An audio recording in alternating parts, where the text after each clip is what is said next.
pour ou contre le vote à 16 ans? Contre. Le SMIC, vous le revalorisez à combien? 1 400 €. La durée du mandat du président, est-ce que vous la changez? Je vais voir un cours de mandat et je vais voir surtout compte tenu du résultat des législatives qui ce coup-ci vont être, à mon avis, très différentes des 3 ou 4 fois précédentes. Donc en cours de mandat, je me réserve la possibilité d'organiser un référendum pour faire trancher cette question aux Français. Plus longtemps, moins longtemps? Écoutez, de toute façon, c'est entre 5 ou 7 ans, hein. Vous savez, Donc peut-être l'idée de revenir au septennat. peut-être, voilà. Vous faites quoi pour lutter contre la montée des prix de l'essence? Est-ce que vous bloquez les prix? Non, je joue, vous savez qu'un décret le permet, et contrairement à ce que disent beaucoup, le droit européen aussi, 5,5 pour la TVA. Ça touche tout le monde, et en particulier, ça va toucher la multitude de tous ceux qui sont embêtés. Dans votre programme, vous parlez du référendum d'initiative citoyenne. Concrètement, comment vous le mettez en place et ce serait sur quel sujet, quelle question? Toutes les questions. On m'a posé la question hier soir, je crois, de savoir si ça pourrait être sur le retour à la peine de mort. J'avoue que je n'avais pas pensé à ça parce que moi je suis très opposé à la peine de mort. Donc ça je ne sais pas. Sinon ça touche à tous, 700 000 pétitionnaires. Et puis après, on développe l'ensemble du processus. Et j'ai pris un engagement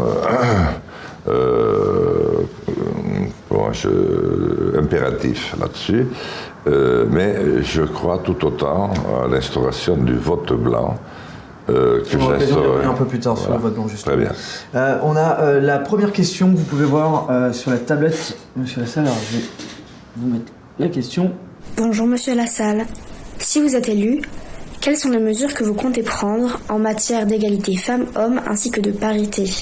Merci. Merci beaucoup, mademoiselle. Tout d'abord, je veux rétablir l'égalité de salaire, parce que c'est incroyable qu'il y ait encore, je ne sais combien, 200 ou quelques euros, un peu moins peut-être, non, 200 plus de 200 € de différence à travail égal entre le salaire d'un homme et d'une femme. Ensuite, il faut engager un travail en profondeur, ce qui aurait dû être largement discuté au cours de cette campagne qui n'a servi à rien, sur la formation et sur, comment je devrais dire, la formation dès le plus jeune âge pour les enfants, jusqu'en cours moyen 2. Et puis, pour les uns, ceux qui ont la possibilité de faire de grandes études, favoriser qu'ils soient garçons ou filles dans les mêmes conditions. Si il faut faire des formations en alternance, il faut les faire beaucoup plus tôt. 16 ans, c'est beaucoup trop tard. À quel âge, du coup? À partir de 12 ou 13 ans. C'est-à-dire l'âge où on commence vraiment à s'ennuyer à l'école et où on commence à aller dans des bandes, la fumette, etc. Éviter. Puis ensuite, je remets en place le service national, militaire, civique ou civil, et les jeunes pourront ainsi, la tranche du contingent, 700 000. Et ce service militaire, il prendrait quelle forme? Militaire ou civil. Hein. C'est-à-dire que chacun choisit et il peut aller dans des hôpitaux, dans des maternités, il peut aller à la campagne, il peut aller dans les banlieues, il peut aller sur des territoires d'outre-mer, c'est un petit peu plus lourd. C'est un formidable brassage. Du 20 septembre jusqu'au 20 juin, 9 mois, et je donne la possibilité à tous les jeunes de passer leur permis de conduire comme ça se faisait autrefois. Je leur donnerai leur première fiche de retraite et ils auront l'immense avantage de pouvoir échanger tous leurs 06 et tous leurs mails, ce qui, vous le verrez, sera une révolution tout à fait importante.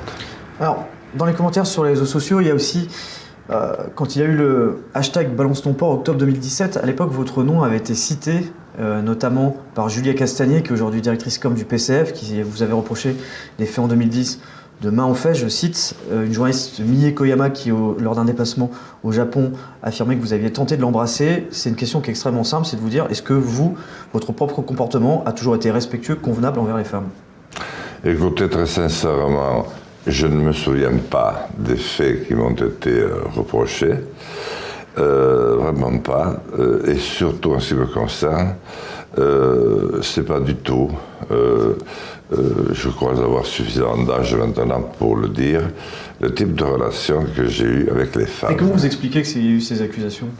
Mais vous savez, quand vous gênez, et là, si jamais, vous allez voir, si jamais je montais un petit peu dans les sondages, ce qui n'est pas exclu du tout, que j'échappe à la vigilance des... Ça veut dire quoi? Que les gens vous auraient accusé d'agression pour vous empêcher? C'est quoi? Là, c'était un peu plus étudié, c'est-à-dire qu'il y avait un cabinet de consulting qui avait été chargé de cette mission et qui avait pris contact avec 2 dames au départ et puis 2 autres après, pour porter ces accusations. Et donc vous remettez en cause ces accusations, c'est la parole de ces femmes? Ah mais je les remets en cause, faut ce qu'elles veulent, mais moi je n'ai jamais fait ça. Et pour vous c'était pour vous abattre? C'était pour vous... Oh, je pense pas que c'était pour me grandir en tout cas. On va passer à la question numéro 2, qui est juste là. Hop. La question est juste à lire sur la tablette, monsieur Lassalle, juste là.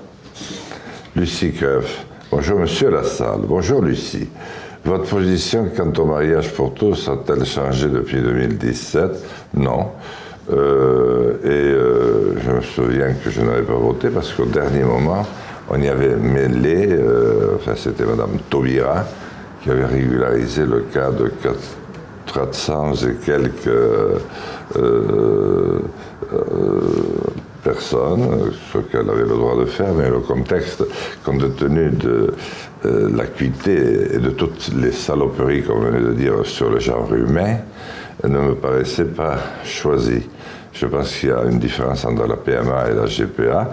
Je n'ai pas du tout l'intention de remettre en cause la PMA. C'était pas sujet à l'époque, le mariage pour tous, c'était juste l'union à l'époque. Mais j'en ai célébré un 15 jours après l'adoption de la loi, vous voyez comme quoi. Et c'est moi qui ai aidé d'ailleurs les jeunes femmes à préparer leur mariage. À l'époque, votre position, c'est de dire c'est le vote le plus difficile de ma vie. J'avais envisagé de voter pour. Je ne voulais pas donner un signe hostile au couple homosexuel, mais je n'ai pas trouvé la force d'aller plus loin. Les notions de gestation par autrui et de procréation médicale assistée m'ont fait basculer vers le non. C'est exactement ce que je viens de vous expliquer. C'est parce qu'à la fin, sur les 3 ou 4 derniers jours, le débat était totalement vicié par comment je devrais dire, par cette entrée en matière de ces débats qui n'étaient pas à l'ordre du jour et qui posent un très grand problème de conscience, ce qui me le pose toujours quand je vois le nombre d'enfants abandonnés qu'on pourrait adopter. Aujourd'hui, concrètement, par rapport à ce mariage, vous auriez voté pour? Oui. Vous regrettez ce vote contre? Ah non, je ne regrette pas. Il ne faut pas... écoutez, le vote a été adopté et il n'y avait pas eu ce mélange de genres. Vous, votre opposition, c'est plus par rapport à la gestation pour autrui et la procréation médicale assistée à la peine? Ah oui, parce que là, c'est la marchandisation du corps humain. C'est faire venir des enfants... qui risque fort de vous le reprocher un jour. Vous ne pouvez pas savoir ce qu'est encore les profondeurs de la nature humaine, et surtout avec le peu de recherche que nous conduisons, c'est-à-dire pas du tout, le peu de spiritualité qui mène et de réflexion spirituelle qui mène nos vies.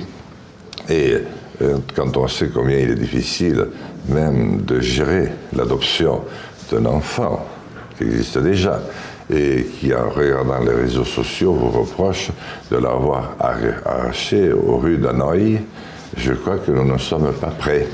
il y a une réflexion. Je ne dis pas qu'un jour on trouvera la solution. On a bien trouvé des solutions à des sujets qui étaient complexes, mais celui-là est d'une immense complexité. Alors, on va prendre la question suivante. Bonjour Monsieur Lassalle. Ma question c'est, que comptez-vous faire concernant les féminicides en France? Quelles mesures comptez-vous prendre pour que ce genre d'événement ne se reproduise plus? Ah, vous savez, si j'avais la solution, je serais très heureux de vous la donner. D'abord, je dois avouer que je n'avais jamais mesuré qu'il y en eut autant. J'ai passé une grande période de ma vie en ignorant que je savais qu'il y en avait bien sûr, mais maintenant ça a pris des proportions. Et donc vous, dans votre programme, vous n'avez pas... Attendez, je vais finir. Mais il y a les féminicides, mais il y a aussi les homicides, naturellement. C'est incroyable comment dans la rue, tout d'un coup, sans que rien ne le laisse présager, une altercation entre deux hommes, et il y en a un qui est poignardé. Alors, ce sont des contextes qui sont différents. La question elle est surtout basée sur quelles sont vos propositions? Ça en dit long sur l'état de... comment je devrais dire, de notre santé morale, de notre capacité à nous assumer dans notre humanité. Et donc, qu'est-ce que je ferai? Eh bien, je crois qu'il y a d'abord un énorme travail de formation à faire, et puis, dans un premier temps, je pense qu'il faut être d'une fermeté absolue, parce que malgré tout, l'exemple dissuade. Mais est-ce que pour vous, un féminicide, c'est un homicide comme un autre? Mais vous savez, c'est difficile cette question. Vous connaissez comme moi, depuis la nuit des temps, les relations difficiles qu'il peut y avoir parfois. Et sinon, qu'est-ce qu'on aurait fait avec la littérature? C'est tellement penché sur la question. Et la philosophie. Non, moi je pense que pour être très simple, féminicide, il faut mener une enquête comme toujours, mais plus rapidement. C'est pour ça que je veux donner plus de moyens à la justice et punir impitoyablement s'il est établi que on a... Mais est-ce que vous faites bien la distinction entre les deux? Parce que c'est vrai qu'au début, la question était basée sur les féminicides, et vous parlez sur ce qui se passe dans la rue. On est quand même sur des contextes qui sont bien différents. Oui, mais dans tous les cas, c'est la mort. Et la mort, aujourd'hui, se donne beaucoup plus facilement, me semble-t-il, qu'il y a 25 ou 30 ans. Pour un oui, pour un non, vous êtes mort. Je connais bien le problème du féminicide aussi. Il y avait peut-être des choses qui s'arrangeaient différemment à une époque. Il y avait peut-être le sentiment de Dieu qui protégeait, ou une éducation différente. Aujourd'hui, il n'y a plus, et donc c'est devenu un problème très grave dans notre société. Donc il faut effectivement intervenir. Je vous ai dit que s'il était établi, je serais... Mais la question des bracelets anti-rapprochement, des structures d'accueil, c'est ce que les associations réclament. On parle d'un budget qui serait d'1 milliard d'euros. Est-ce que vous êtes en accord justement avec ces mesures-là? Oui, je pense que tout ce qui peut être préventif doit être mis en œuvre, et j'ai passé ma vie à faire de la prévention. J'ai créé mon premier centre d'accueil pour des personnes en très grande difficulté, quelle que soit la nature de leurs difficultés. C'était des jeunes, et j'avais 21 ans et je venais d'être maire. Ça fonctionne toujours et ça a beaucoup de succès. Mais vous ne pouvez pas le faire avec tout le monde. C'est pour ça d'ailleurs qu'on a gradué. Un bracelet, c'est bien, mais le bracelet n'empêchera pas quelqu'un de passer à l'acte, et vous n'aurez pas le temps de réagir. Donc il faut, je pense, étudier chacun des cas, et nous avons largement les moyens de le faire aujourd'hui, à condition d'en avoir la volonté. Mais au-delà des féminicides, il y a aussi la question des violences conjugales. Mais c'est lié. Mais je pense que, hélas, le Covid a été un révélateur de plus de l'extrême contexte de violence qui existent aujourd'hui dans l'humanité. Mais l'humanité est tragique. Le nombre de féminicides était déjà très conséquent avant le Covid. Voilà, les violences conjugales étaient déjà présentes. Mais peut-être que moi, peut-être que d'autres aussi, peut-être que les médias en ont parlé davantage à cette occasion. Peut-être aussi qu'il y avait des gens qui se taisaient avant et qui ne se sont plus tus après. Peut-être que les langues se sont La réalité des collectifs féministes était déjà de dire qu'avant le Covid en 2020, les violences sexistes, sexuelles, les violences conjugales et les féminicides étaient déjà avec des chiffres qui dépassaient les 150 féminicides par an sur les dernières années avant 2020. Eh bien, en tout cas, ils n'avaient pas fait grand-chose pour y remédier. Pour vous, ça a été une cause absente du quinquennat ? Mais c'est surtout une cause absente de cette campagne électorale qui aurait été un très beau sujet. On n'a rien dit dans cette campagne qui n'a servi à rien. Voilà un sujet qu'il ne faudrait pas aborder à 10 jours de l'échéance. Il a fallu l'aborder. Mais vous dites quoi concrètement Et je dis quoi? À quoi? Sur ce sujet-là.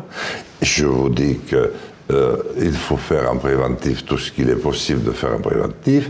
Je crois que nous avons aujourd'hui les moyens, à condition de reconstruire un véritable suivi de l'homme du jour de son premier soupir bébé au moment où il rend son dernier soupir, que ce ne soit pas qu'une opération commerciale où on fait de l'argent.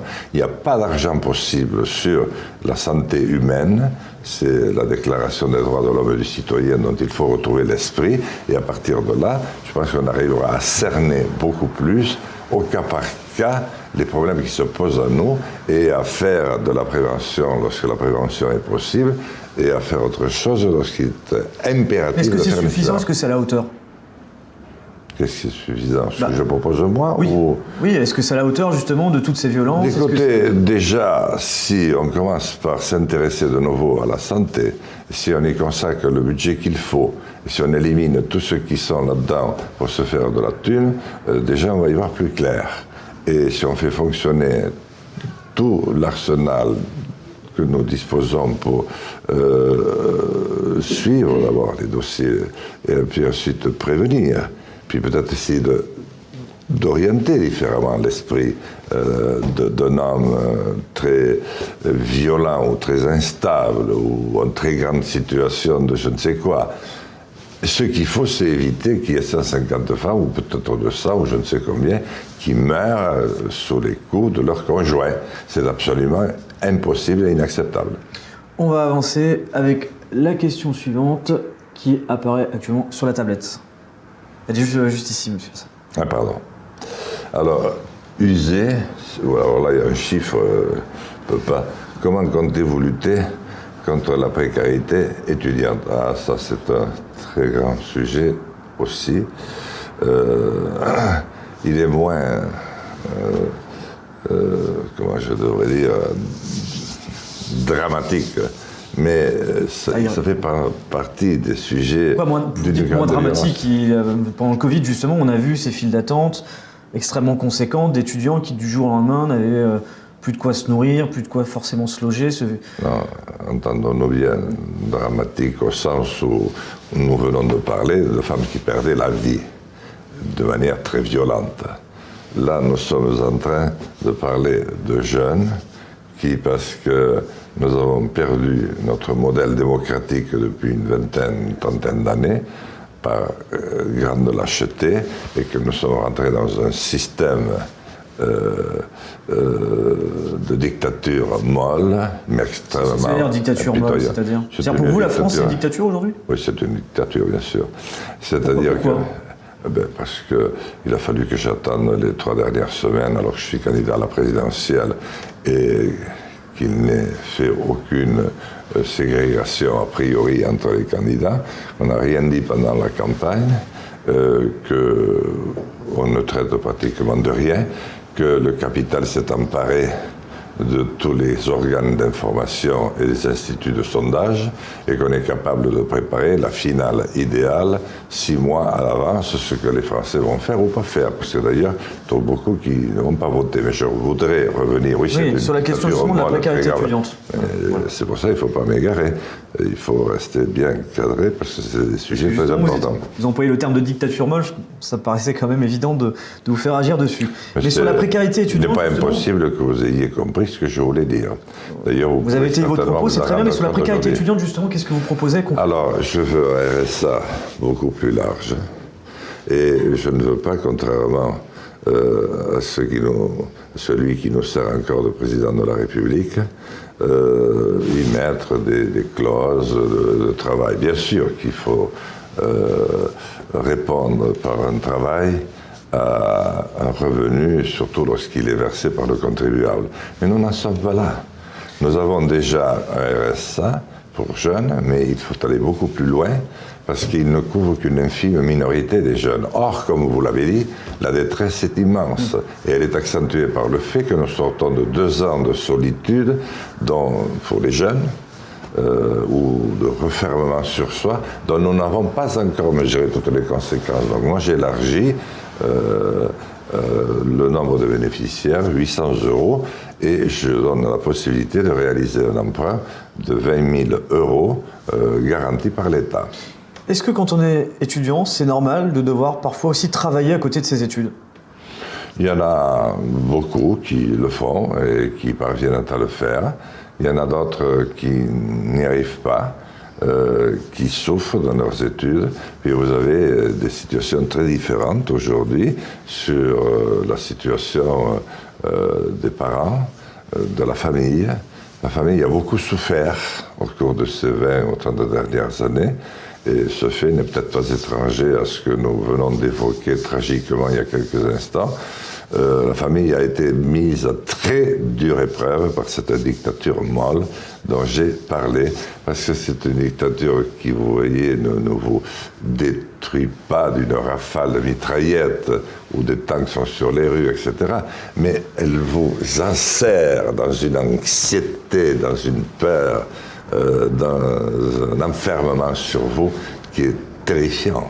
Et c'est contre cela qu'il faut bien entendu lutter, pour se libérer. Vous employez quand même énormément ce terme de dictature. On peut imaginer que certains pays, certains citoyens qui vivent dans certains pays, qui vivent dans des dictatures, peuvent se dire qu'on emploie le terme dictature en France, c'est quand même un peu fort. Ils peuvent se le dire, mais parce qu'ils n'ont pas étudié la question. Ceci dit, quand vous n'avez jamais connu la liberté et la démocratie, ce que nous avons quand même connu pendant une bonne 50aine d'années, nous avons eu un modèle même, c'était un modèle démocratique à l'égal d'Athènes, et que vous vous retrouvez dans la situation dans laquelle nous nous trouvons. Si vous ne l'avez jamais connu, bon, pas de problème. Mais si vous l'avez connu et que vous sombrez à nouveau dans la dictature dans laquelle nous nous trouvons, bien vous vous dites que ça ne peut pas durer.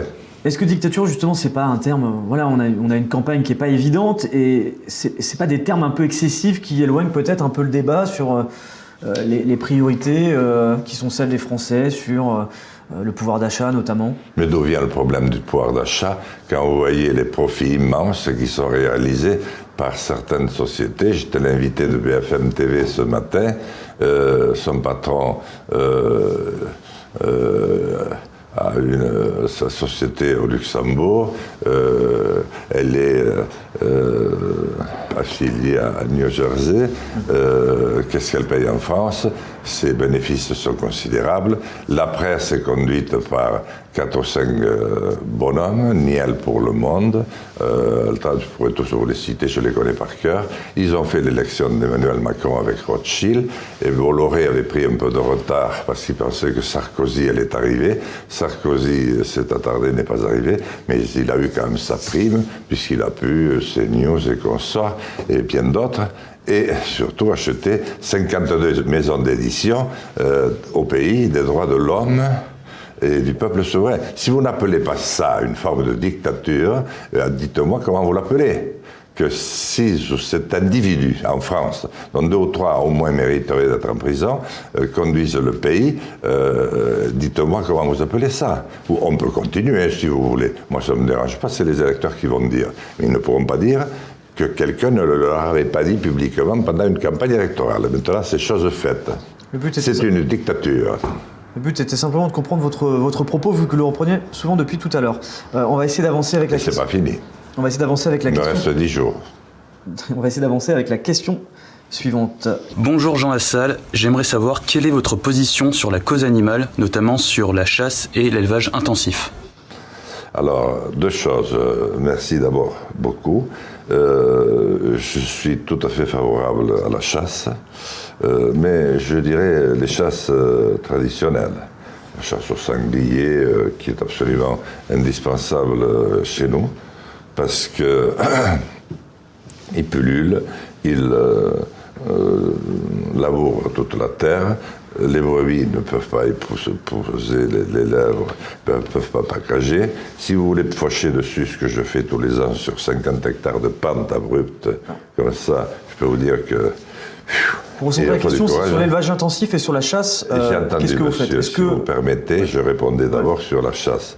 Donc je suis tout à fait favorable, y compris le dimanche et surtout le week-end et les vacances, parce que c'est là qu'il y a le plus grand nombre de chasseurs, parce que sur semaine, ils travaillent. Or, il faut éviter l'accident et les accidents, et pour ça, il faut revenir aux us et coutumes que nous avions et que par bonheur la République avait introduit un petit peu dans la République précisément. Mais il faut cela. Après, donc, on fait quoi, on interdit la chasse le week-end? Oui, bien sûr, surtout le week-end, parce que c'est là qu'il y a le plus d'hommes et de femmes pour pouvoir, parce qu'il y a beaucoup de femmes qui chassent, pour la conduire dans de bonnes conditions. Les chasseurs connaissent très bien la nature, respectent profondément les animaux. Savoir si on interdisait la chasse le week-end. Je vous ai répondu. Donc on interdit la chasse le week-end. On n'interdit pas la chasse le week-end, voilà. C'est le jour et les vacances où il y a le plus d'hommes et de femmes disponibles. Et il y a aussi beaucoup d'hommes et de femmes qui aimeraient pouvoir se balader sans craindre quoi que ce soit. On rappelle qu'il y a eu quand même entre 1999 et 2019 400 personnes qui ont été tuées, 90% de chasseurs, certes, mais il y a aussi beaucoup de blessés chaque année. Comment on arrive aujourd'hui à garantir un partage de l'espace commun qui soit sécurisé pour tous? Il y a eu beaucoup d'accidents par ailleurs aussi, et que je sache, on n'a pas interdit toutes les activités où il y avait des accidents. Écoutez, quand on respecte les us et coutumes, et quand on a affaire à des hommes et des femmes qui continuent à former, comme c'est le cas chez les chasseurs, comme c'est le cas dans nos territoires avec les maires, comme c'est le cas dans tout ce qu'on n'a pas encore détruit comme organisation humaine, les choses ne se passent pas si mal que ça. Et je considère que l'une des manières de parvenir à ce qu'il n'y ait pas de problème entre les chasseurs et les cueilleurs de champignons ou les simples promeneurs, et c'est la même chose, parce que nous sommes obligés chez nous de pratiquer l'écobuage, c'est-à-dire de faire brûler les vieilles herbes pour que l'herbe nouvelle puisse pousser, et surtout éviter les incendies sur d'immenses territoires. Nous faisons brûler 70 000 hectares tous les ans. Si tout ça est organisé, si tout ça est mené, et je m'en occupe en ce qui me concerne depuis des années, de façon à ce qu'on ait toujours cette formation qui passe, qui revienne, eh bien, mon Dieu, c'est pas pire que ça. Mais il y avait une autre question. La question sur l'élevage intensif. Ah oui, alors ça, non, pas du tout.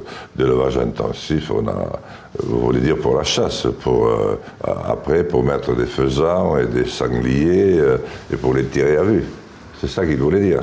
Élevage intensif, non, c'est justement par exemple des vidéos qu'on a pu voir de l'association L214 où on voit des élevages où on a 15-20 poules dans une cage de 1 mètre carré, des centaines de porcs qui sont élevés sans la moindre luminosité et qui sont entassés les uns à côté des autres. C'est la question du bien-être animal. Ma femme, qui était institutrice parisienne de surcroît, a conduit pendant une quinzaine d'années une entreprise d'élevage de porcs. C'est les porcs les plus heureux que j'ai vus de ma vie, parce qu'ils se promenaient deux par deux, soit c'est comme des hommes. Mais du coup, est-ce qu'on interdit justement les exemples que je peux finir une phrase ou pas? Bien sûr. Mais de temps en temps. Évidemment, mais j'essaie justement de recentrer un peu la question pour avoir la réponse la plus directe possible par rapport à ma question. Mais la réponse directe, à force d'avoir des réponses directes, vous n'en avez plus aucune. C'est-à-dire, vous n'avez plus rien. Vous avez des semblants de...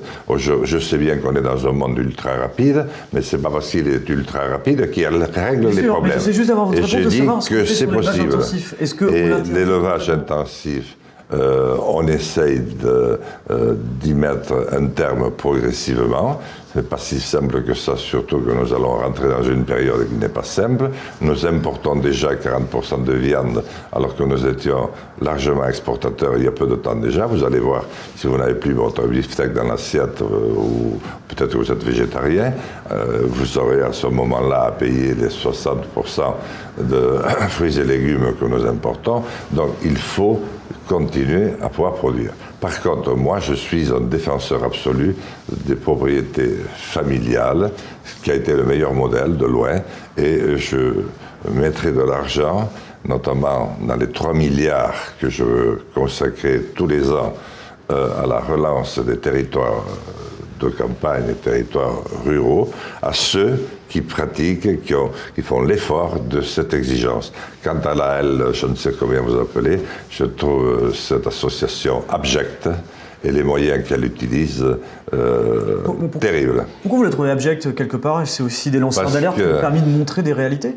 Oui, mais leur manière de faire, je me souviens de deux copains de mes fils, qui ont failli se donner la mort suite à une de leurs interventions à Montléon. Et j'ai eu Madame Touy en face pour en parler. Elle en a peut-être même un peu convenu à la fin. On n'introduit pas comme ça des caméras, on n'est pas dans ce monde-là. Les paysans sont déjà assez harcelés. Il y en a 150 000 qui vont partir. Il y en a 2% qui vont les prendre à la suite. Vous verrez. Ça a permis quand même de sensibiliser la population à des atrocités qu'on peut voir dans certains élevages. C'est une réalité, ça n'a pas été inventé. Ce qu'on appelle les lanceurs d'alerte. On peut avancer. Je suis moi-même un lanceur d'alerte, puisque j'ai lancé l'alerte dans cette campagne électorale en disant qu'elle était nulle à chier, qu'elle ne servait à rien et que je n'avais aucune place. Et que j'étais un candidat de merde. Donc si moi je ne suis pas un lanceur d'alerte, je vante qui c'est. Mais je n'ai pas mis la vie de qui que ce soit en péril, comme le fait la sinistrement de 114. C'est la question justement aussi de la vie des animaux, du bien-être animal. C'est ce qui a été montré par ces vidéos. Je veux dire, elles n'ont pas été inventées. Ces atrocités, ça n'a pas été mis en scène. C'est des réalités. Oui, mais on peut le faire autrement que par un tel niveau de violence. Je vous assure. Quelle violence Mais quand ces vous caméras qui sont posées, ils montrent des réalités. Mais elles sont rentrées, ce qui montre déjà une belle confiance. Et vous comparez tous les hôpitaux, tous les abattoirs, excusez-moi pour le lapsus. Sans faire de généralité, évidemment. Oui. Mais c'est comme ça. J'abhorre les pratiques de la L214. Je déteste cette manière de procéder qui est complètement inhumaine. On a compris votre point de vue. On va avancer avec la question suivante. Donc ma question est: quelles seraient vos mesures contre le réchauffement climatique? J'espère que vous y répondrez très clairement. Merci. Je vais y répondre le plus clairement possible, cher ami, parce que c'est un des sujets qui me tenaille le plus, comme tous ceux qui réfléchissent aujourd'hui. D'abord, j'essaierai de mettre un terme à une hypocrisie immédiate. Arrêt, j'ai vu l'équipe de France de football hier soir au Qatar, j'en ai dégueulé. Au Qatar. Au Qatar, oui, parce qu'elle va jouer la Coupe du Monde de football au Qatar. Ce qui est vraiment se moquer du monde, dire qu'on veut lutter contre le réchauffement de la planète sur 2 stades entièrement construits sur la mer et les autres qui sont climatisés. Premièrement, il ne faut pas envoyer de faux messages et des messages qui troublent tout. Je ne veux pas voir jouer l'équipe de France de football là-bas. Et si je suis président, je vous assure qu'elle n'y jouera pas. Ensuite, il est plus qu'urgent. C'est pour ça que j'ai besoin de reconstruire un état d'urgence. L'équipe de France, vous, en tant que président de la République, le Qatar, c'est non parce que les stades climatisés, tout ça, c'est... C'est non parce que je pense que vous êtes à peu près informé comme moi de ce qu'a été l'attitude du Qatar au cours de ces 20 ou 30 dernières années, notamment à l'égard des djihadistes, de tout ce qu'il a pu générer comme mauvaise pensée pour l'humanité et du nombre de morts qu'il y a eu à l'occasion de ces travaux. Voilà, je préfère ne pas avoir à m'étendre parce que tout le monde le sait et ceux qui ne le savent pas vont le découvrir très vite. Je regrette que Zidane, Platini et quelques autres y aient certainement laissé beaucoup de plumes parce que vous allez voir la suite de scandales qu'il va y avoir. D'ailleurs, ça a été fait pour tout flinguer, y compris le rêve, mais ça c'est autre chose. Alors maintenant, sur ce que je veux faire, j'ai besoin de reconstruire un État, une organisation territoriale qui fonctionne. Parce qu'il faut que je puisse avoir un État outil et stratège. Moi, je ne peux pas faire appel à un cabinet américain que je vais payer 900 millions d'euros, que je payais déjà 500 millions d'euros il y a 2 ans, 3 ans, 4 ans, il y a eu un peu d'inflation qui s'occupe de tout. Non, il faut que j'ai ce dont j'ai besoin. Premièrement, pourquoi faire ? Pour relancer la recherche, auquel il faut consacrer 4 à 5 points par an, alors que nous sommes à 0,75 et encore grâce à moi, parce qu'en pleine période de Covid, tenez-vous bien, on ne fermait pas que des lits, on a quand même fermé 2700, en pleine période de Covid, il faut le faire, mais nous étions à 0,50 de points de recherche. Je fais monter à 0,75. Il faut retrouver un niveau de 4 à 5% pour que nous puissions, le plus rapidement possible, d'abord définir et ensuite mettre sur pied l'énergie renouvelable de demain. Donc les éoliennes Zéro. L'éolienne, c'est vraiment ça sera peut-être bien un jour, mais pour l'instant, on met quoi alors à pas. la place? Mais si vous avez une seconde, je veux bien vous le dire. Bien sûr. J'ai dit qu'il y avait l'activité solaire qui est très importante. Je ne parle pas de ces immenses plaques qui ne servent à rien, sauf à enrichir ceux qui les fabriquent souvent très loin. Je pense par exemple au four de Font-Romeu, que je vous invite à aller voir, mais vous l'avez certainement déjà fait, qui a 70 ans quand même, donc il est un peu vétuste. Et c'est vers kaléidoscopiques qui réfléchissent non seulement le soleil, mais la lumière du jour suffit, et l'arc électrique qu'il développe sur le point d'impact est d'une capacité extraordinaire. On n'a pas avancé, il paraît que le général de Gaulle aurait hésité en son temps entre le fait de développer cette énergie ou le nucléaire. C'est d'ailleurs pas lui qui a pris la décision du nucléaire. Deuxièmement, nous avons le deuxième territoire maritime au monde et nous ne faisons rien du mouvement des mers. J'ai fini, monsieur. Non, pardon, justement, c'était pas pour vous interrompre, c'était pour vous dire justement que la question suivante allait compléter un peu ce qu'on était en train d'évoquer. Je vous laisse la lire justement parce qu'elle parle justement de souveraineté énergétique et des énergies renouvelables. C'est pour ça que je voulais qu'on passe sur cette question, qu'on puisse développer votre propos. Bonjour Monsieur Lassalle, quel est votre projet sur la souveraineté énergétique et alimentaire de la France? Êtes-vous favorable aux énergies renouvelables ou pensez-vous qu'il faille prioriser le nucléaire? Bon, j'ai déjà largement répondu à Solal Zemmour. Voilà. Cher Solal Zemmour, voilà, j'ai déjà largement répondu. Il faut absolument que nous retrouvions une souveraineté. Pour retrouver une souveraineté, il faut en avoir les moyens. C'est pour ça qu'il faut, dès mon élection, que j'explique qu'assurant déjà la défense de l'Europe, puisque les Anglais s'en sont allés, et que nous sommes les seuls à disposer de la force de dissuasion, payant pratiquement la moitié de l'énergie allemande aux Allemands, grâce à notre installation nucléaire, eh bien, il faut quand même qu'il y ait des contreparties. La France doit retrouver, puisqu'il n'y a plus un pilote dans l'avion en Europe, aucun, on est incapable d'aucune décision, prendre des décisions. La première qu'il faut prendre, je le répète, c'est trouver une énergie, au moins une dans un premier temps, renouvelable de grande ampleur. Et parmi ces énergies, je pensais au solaire, parce que le soleil est là tous les jours. Nous avons la chance d'avoir un territoire immense et il manque juste à relancer la recherche fondamentale qui était très, très, très avancée à l'époque, je l'ai encore vérifié. et puis voir comment on stocke et comment ensuite on peut distribuer cette énergie. C'est pareil pour la mer. La question suivante, assez simple, avec une réponse assez rapide, s'il vous plaît. Sur la semaine de 4 jours, je vous laisse lire la question. Êtes-vous favorable à une semaine de travail de 4 jours? Je suis surtout favorable au retour en grâce du travail, que je veux valoriser. Une fois que l'homme a dormi, qu'il a mangé, qu'il a fait l'amour,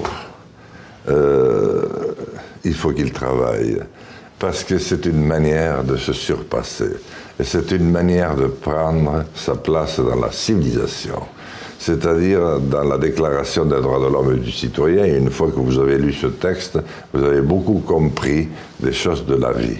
Eh bien, il faut que l'homme puisse s'accomplir. À partir de ce moment-là, moi, je ne découragerai jamais un homme qui a envie de travailler beaucoup. S'il veut travailler 70 heures, à moi de créer les conditions pour qu'il y ait 70 heures de travail.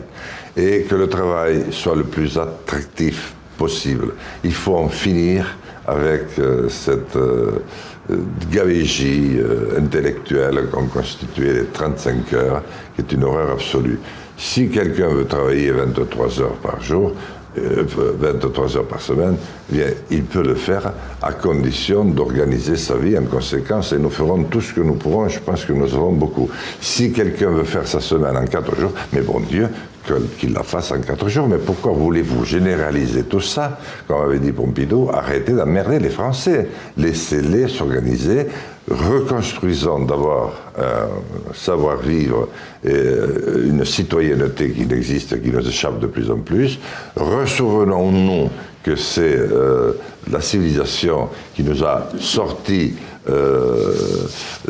comment je devrais dire, des travers de l'humanité qui est tragique, qui ne fut que tragique d'ailleurs, pour nous élever et nous sortir du niveau du fauve et du règne animal dont nous sommes issus, du « je te mange parce que je suis le plus fort ». À partir du moment où on aura compris à nouveau cela, que nous serons sortis de la dictature molle et féroce à laquelle nous avons affaire, eh bien nous allons pouvoir reconstruire à nouveau un monde où on peut travailler. Il y a tellement à faire pour reconstruire nos campagnes, pour reconstruire nos banlieues, donner un sens à la vie de tant de millions d'hommes dans notre pays, que c'est un véritable bonheur d'avoir tout ça à faire.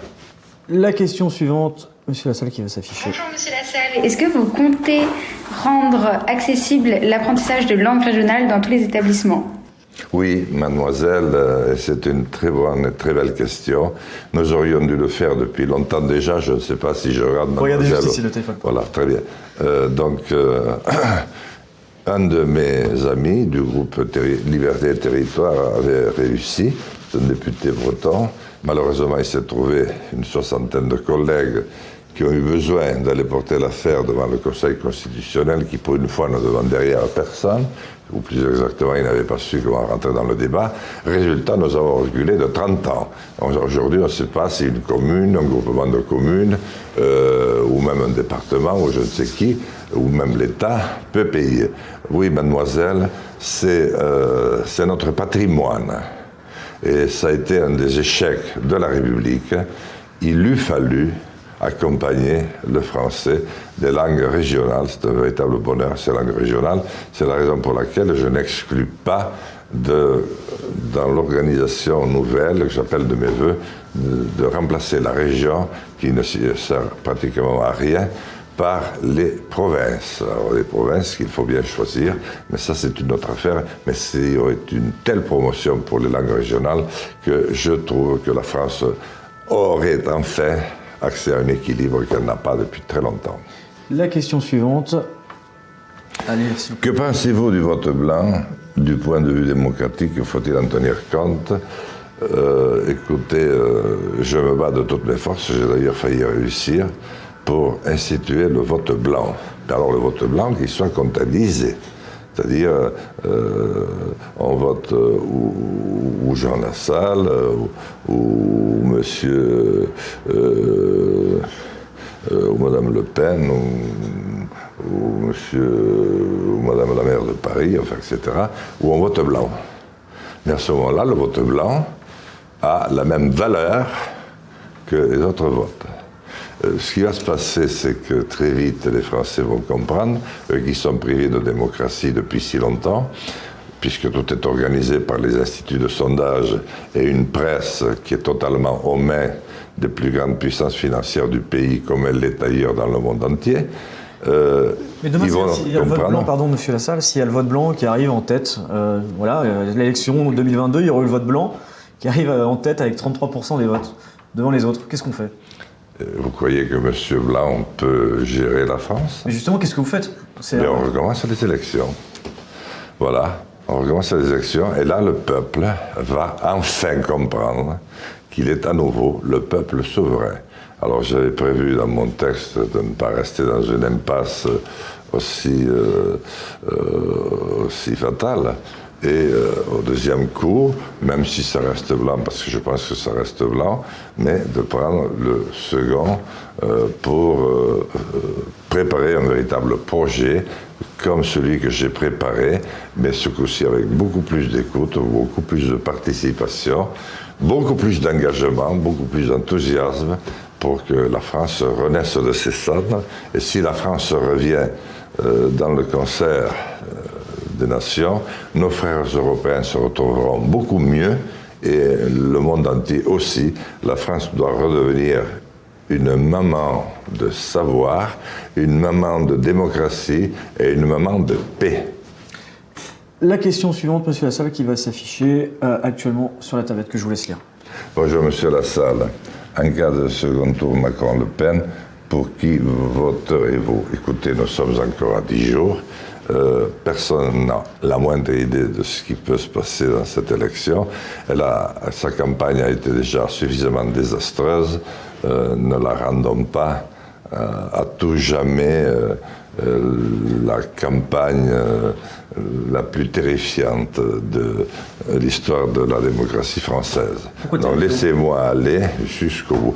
Mais parce que on n'a rien pu dire, on n'a rien dit de ce qui est important. Regardez toutes les questions qui sont posées, regardez le temps que je dois passer alors que votre émission est plutôt courte, à essayer d'expliquer si tout ça avait été repris par l'ensemble de mes concurrents, à commencer par le président qui ne sert strictement à rien en ce moment, qui en plus a un gros problème, je pense, ça lui est arrivé au mauvais moment. Il a un problème intellectuel, il a un problème moral, pas intellectuel, c'est une belle mécanique, mais il est trop fatigué, il a peur de tout, il ne se montre nulle part, il faut qu'il arrête avec cette guerre en Russie qui le rend fou. Il veut conseiller Poutine et il a à son égard des mots qui feraient finir de faire disjoncter un homme, je parle de Poutine. C'est que pour vous, la voie qu'a pris le président de la République, c'est pas la bonne, celle de tenter de dialoguer avec Vladimir Poutine, de parler avec le président ukrainien ? Cher ami, est-ce que vous appelez dialoguer le fait de dire « sors de ton univers, sinon ton pays disparaîtra, tu disparaîtras toi aussi ». Est-ce que lorsque vous avez un ami qui passe ou une connaissance, une période un peu difficile, vous lui donnez ce genre de langage. Si tel est le cas, je conseillerais à votre relation de changer de conseiller. Non, il ne sert strictement à rien. D'ailleurs, M. Poutine le détestait bien auparavant. M. Macron est surtout quelqu'un qui a donné beaucoup de leçons. Qui a été capable... Comment vous savez qu'il le déteste ? A priori, ça a l'air d'être l'un des rares chefs d'État auxquels il accorde des entretiens depuis le début de... Mais il ne fait qu'insister, il n'a pas que ça en tête, il n'a que ça en tête, il faut qu'il montre, ça a été l'un des éléments de campagne choisis. Je parle avec Poutine, mais vous avez vu pour lui dire quoi ? Et vous avez vu pour quel résultat ? Est-ce que ça a changé quelque chose depuis qu'il s'en occupe ? Non, il est maintenant trop tard. Mais il devait laisser la présidence de l'Union européenne au Premier ministre espagnol, qui n'est pas le premier venu, au Premier ministre italien, qui n'est pas mal non plus. Poutine le détesterait ? Écoutez, moi je me souviens, je regrette d'avoir à le dire une fois de plus, de la Coupe du Monde de football que nous venions de gagner en Croatie. Il faisait beau, soudainement, au moment de la remise des titres et des médailles, les 4 actes d'eau s'abattent, mais ce n'était pas prévu. Je vois arriver 3 parapluies, j'étais avec mes fils, et il y en a un pour Poutine, ce qui était assez naturel, un pour la présidente croate, dont je craignais le pire pour la jupe et la robe, et un pour le président de la Fédération internationale de football. Rien pour Macron. Il a laissé un quart d'heure comme un chien sous des havards de Pour vous, c'était organisé pour... Mais non, ce n'était pas organisé. La pluie n'était pas organisée. On ne savait pas qu'il allait pleuvoir. Il y avait peut-être des chances. Mais enfin, j'ai regardé le coup d'œil de Poutine. On rappelle, cette Coupe du Monde avait lieu en Russie. Pour vous, c'était organisé le fait que Emmanuel Macron ne soit pas protégé à ce moment-là. C'était un signe de la détestation de Poutine envers Macron. Mais je pense qu'on n'avait pas organisé quand même la pluie. Je pense qu'on n'avait pas organisé. Le fait que... Moi, j'aurais vu quelqu'un. Comme vous prenez cet exemple. Je suis chef de l'État russe. Je vois un de mes invités de marque, qui plus est président du pays qui vient de gagner la Coupe du Monde de football. Je le vois se mouiller et je vois encore son œil le regarder. Bien, je crois que je ferai quelque chose, peut-être même au besoin, je lui tendrai mon parapluie. Et je me souviens d'avoir dit à un de mes fils, je n'aurais jamais cru qu'ils étaient à ce niveau de détestation. Et ça, c'était quand même bien avant la guerre. Donc, bon, je ne pense pas que ça a dû s'améliorer. Qu'on m'explique que M. Macron essaye de parler, je comprends. Qu'on m'explique que Macron joue un rôle absolument déterminant pour calmer Poutine, c'est non. Je ne peux pas y croire. Vous évoquez une campagne pourrie. En quoi elle sera différente des précédentes? Qu'est-ce que celle-ci a de particulier? Les autres l'étaient pratiquement tout autant, mais nous étions avertis. Tandis que, donc, nous aurions pu en tirer les conséquences. Là, moi, j'ai essayé d'alerter compte tenu de l'expérience extrêmement négative que j'avais eue à vivre il y a 5 ans, où j'ai dû faire campagne avec 325 000 euros parce que le Crédit Agricole avait refusé de me prêter le montant auquel j'avais droit, c'est-à-dire 800 000 euros. À l'issue des 500 signatures de la déclaration de richesse que j'avais faite et de bonne citoyenneté, j'avais coché toutes les cases. Eh bien, je n'avais rien eu du tout. J'ai été traité d'une manière inique dans cette campagne, alors que j'étais quand même élu depuis plusieurs années, que j'avais gagné 25 élections sur toutes, sur suffrage uninominal, bien entendu. Et là, j'ai pris la claque de ma vie. Bon, j'avais attiré, j'ai écrit un bouquin, j'en ai écrit 2. J'ai dit qu'on ne pouvait pas continuer comme ça. Beaucoup d'autres l'ont dit aussi. Et on n'a rien fait. Et ce coup-ci, on a eu la chance pour faire le pendant à Macron, présenté par les grosses tirelires, les 3 ou 4 grosses tirelires. D'un côté, on a eu Bolloré, qui a été racheté, parce qu'il avait trop longtemps soutenu Nicolas Sarkozy, pensant qu'il allait s'en sortir, qui a quand même été autorisé depuis 2018 à acheter 52 maisons d'édition, c'est-à-dire les 52 maisons d'édition les plus fortes. C'est une honte, c'est indigne de notre pays. Et c'est pour ça que c'est une campagne de merde, alors que nous venons d'évoquer du sujet d'une gravité absolue, où nous avons parlé féminicide, nous avons parlé de jeunesse qui n'a pas d'alternative, qui n'a rien devant elle, alors qu'elle est notre prolongement. Eh bien, je trouve que nous sommes en dessous de tout. Je nous savais lâches, nous le sommes, mais je ne savais pas que les journalistes l'étaient autant que nous. C'est le mot de la fin, Jean Lassalle. Oui. Tous ces sujets, justement, on a pu les aborder, que ce soit les féminicides, l'écologie, plein de sujets qui sont la précarité étudiante notamment, qu'on pourra retrouver sur Brut. Et je vous remercie, Jean Lassalle, d'avoir répondu à mes questions. Et moi, j'aime votre émission, parce que même si vous êtes emmerdant de temps en temps, au moins, vous laissez la possibilité de répondre. Et j'aime beaucoup le style de combinaison entre les questions posées par des interlocuteurs passionnés. Et c'est magnifique de voir qu'il y a des jeunes passionnés. La France aime passionnément la politique. Je vois que les jeunes sont partis pour prendre la suite, tant mieux, parce que notre génération était vraiment nulle sur ce plan-là. Elle a beaucoup voulu en faire. Et puis j'aime aussi votre rôle de petit peu pour exciter un petit peu, mais ça c'est la politique. C'est le débat. C'est la politique, c'est le débat et c'est la démocratie. Et c'est ce qui l'a grandi. Voilà. Et Monsieur Brut, ça vous grandit. Merci à vous, Monsieur Lassalle, et merci à tous ceux qui ont posé des questions. Merci.